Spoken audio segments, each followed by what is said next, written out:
These things are variously called dolmens in France and Spain, passage graves or barrows in the British Isles. Many of them have solar or geographical alignments. Their construction and use spans a period of over 3,000 years from the Mesolithic onwards. Let's have a look at some examples from Anglesey, from Brittany and from Andalusia.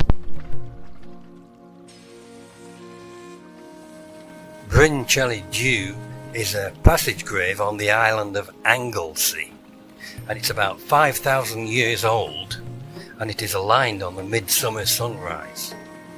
Some antiquarians suggest it was perhaps emplaced in a former henge site.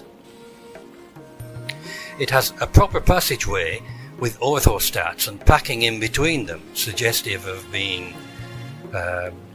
packed in after the fact rather than engineered. And there's a low shelf along the passage. It has a tumulus, a mound over the top.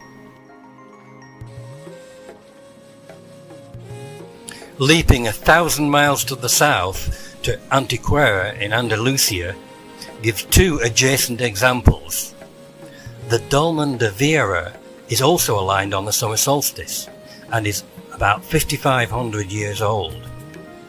It is relatively more massive than Bryn, Celli, suggestive of being embedded in and constructed by a much larger community. There is a passage leading to a quite compact inner chamber. The whole is covered by a tumulus of about 50 meters in diameter. 50 meters away on the same site, the Dolmen de Menga was engineered and constructed some 200 or so years earlier.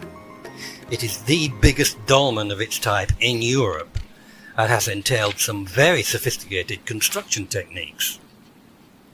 Menga is aligned facing the Peña de los Enamorados rock, which is a rock formation that looks like an upturned face.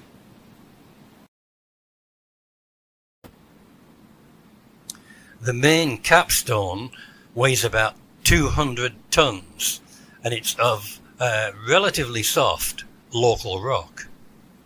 All of the slabs for the site were quarried on the nearby hilltop about a kilometre away, so they needed to be slid down the hill on trolleys, carefully controlled so as not to run away, and then placed with millimetric precision. The passageway was partially excavated, so all stones could be dropped into place. Nothing had to be lifted. About a third of the height of each of the vertical orthostats is under the current ground level. The dolmens of Locmariaquer are on a smaller scale than those of Antequera, but they are claimed to be around 1,000 years older, dating to the Mesolithic.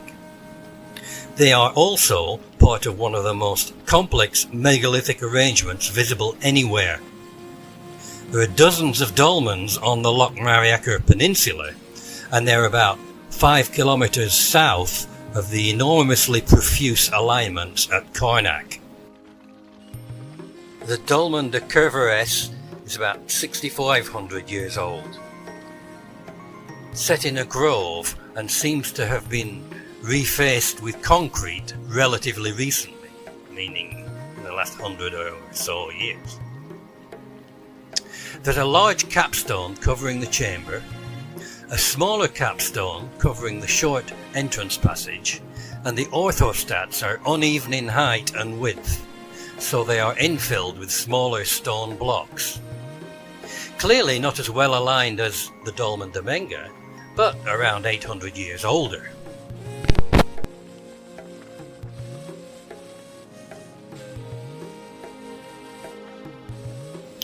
The Dolmen de Menga on the outskirts of the village of Locmariaquer is the oldest of all of these, at about 6,700 years or so.